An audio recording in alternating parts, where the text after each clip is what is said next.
seluruh pimpinan ya, tapi yang tidak menyetujui dan secara detail tidak oke itu emang dari Firly Bahuri sendiri langsung ke saya menyampaikan jangan dulu. Untuk dalam pemeriksaan tadi apakah Abang juga merekomendasikan untuk kasus perintangan penyidikan ini termasuk Firly harusnya juga dipanggil?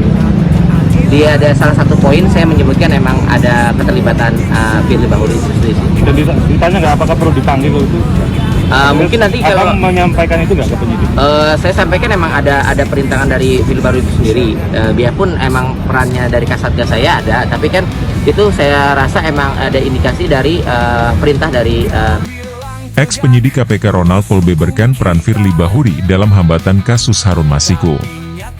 Berita ini memunculkan kembali bayangan suram tentang bagaimana hukum dapat terperangkap dalam permainan politik yang mengkhawatirkan.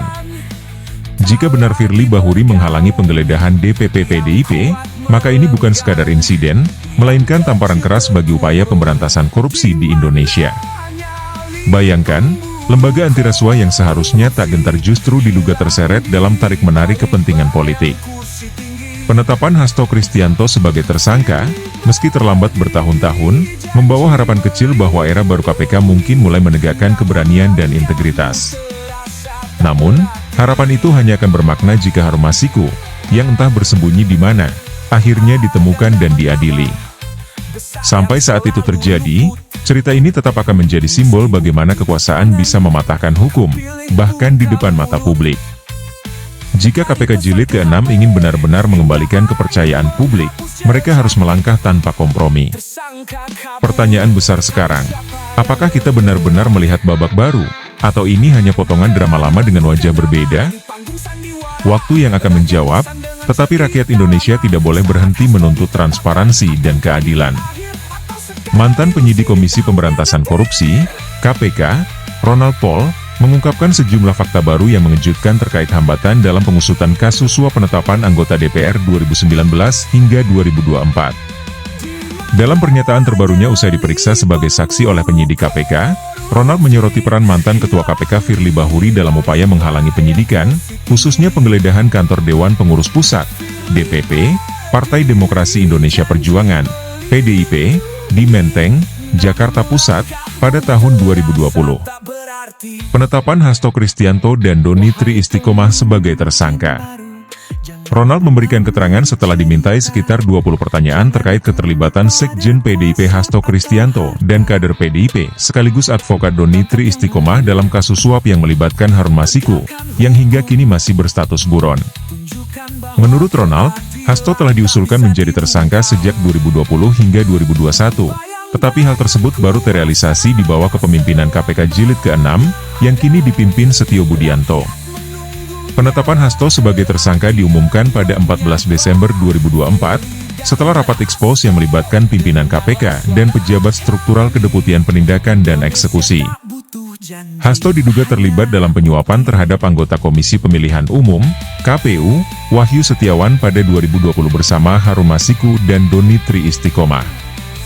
Selain itu, Hasto juga dijerat atas dugaan perintangan penyidikan dengan memerintahkan Harun untuk merusak barang bukti dan melarikan diri. Dugaan hambatan dari internal KPK. Dalam keterangannya, Ronald menyoroti peran Firly Bahuri dalam menghambat pengusutan kasus tersebut. Ronald menyebut bahwa rencana penggeledahan kantor DPP PDIP pada 2020 sempat dihentikan atas instruksi Firly. Kan sempat viral ya dulu ia ingin melakukan penggeledahan di kantor DPP. Cuma itu selalu disebut jangan dulu, sedang panas dan semacamnya, ujar Ronald. Dugaan ini menguatkan narasi tentang adanya ketidakmauan pimpinan KPK era Firly untuk mengusut kasus secara mendalam. Ronald mengaku menyampaikan dalam berita acara pemeriksaan, BAP, bahwa hambatan tidak hanya berasal dari pihak eksternal tetapi juga internal, termasuk dari Firly. Latar belakang kasus Harun Masiku.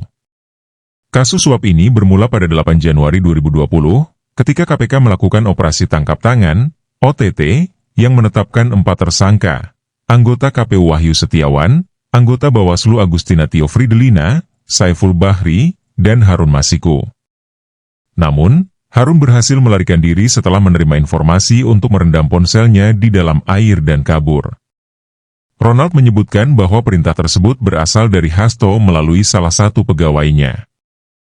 bahwa pada 8 Januari 2020, pada saat proses tangkap tangan oleh KPK, Saudara HK memerintahkan salah satu pegawainya di Jalan Sultan Syahrir untuk menelpon kepada HM dan memerintahkan supaya merendam HP ke dalam air dan melarikan diri, ungkap Ketua KPK saat ini, Setio Budianto.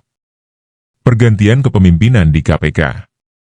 Firly Bahuri, yang sebelumnya menjabat Ketua KPK hingga 2023, mengundurkan diri setelah menjadi tersangka kasus pemerasan oleh Polda Metro Jaya. Kepemimpinan KPK Jilid ke-6 di bawah Setio Budianto membawa angin segar dalam penanganan kasus ini. Penetapan Hasto dan Doni sebagai tersangka menjadi indikasi bahwa KPK kembali memperlihatkan keberanian untuk menyelesaikan kasus yang telah berlarut-larut selama 5 tahun. Implikasi politik dan harapan penegakan hukum. Kasus ini tidak hanya menjadi ujian bagi KPK, tetapi juga menyoroti pengaruh politik yang kuat dalam proses hukum.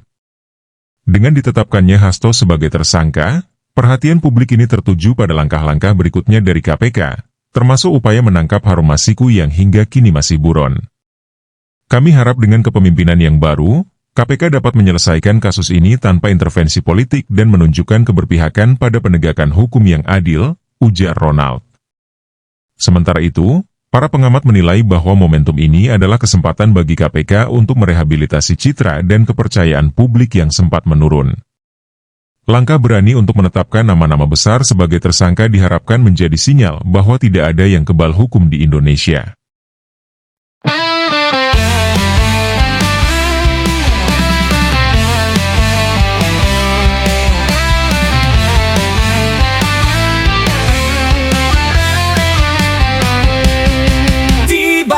Meja kuasa, janji terurai manis, namun keadilan terlupa, dibungkus politik sadis.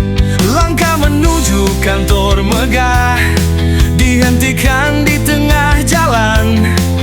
Ada bisik-bisik sunyi, jangan dulu masih panas kawan. Kau bilang tegak, lurus hukum kita, tapi nyatanya tunduk pada suara raja.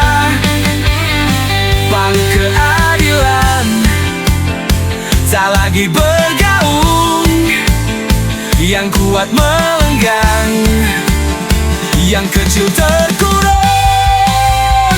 Di mana nyali pemburu korupsi, hilang di balik bayang kursi tinggi. Firly berdiri janji melindungi, namun langkahmu terasa tak berarti.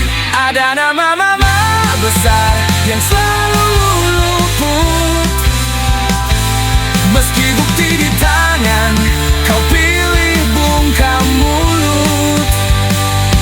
Dari pesan ke HP hingga air menghapus jejak, tersangka kabur, tapi siapa yang bergerak? Keadilan bukan drama di panggung sandiwara, rakyat bosan dengan cerita lama.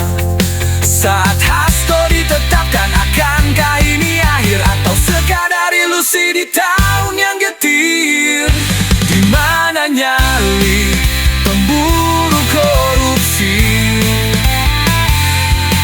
hilang di balik bayang kursi tinggi.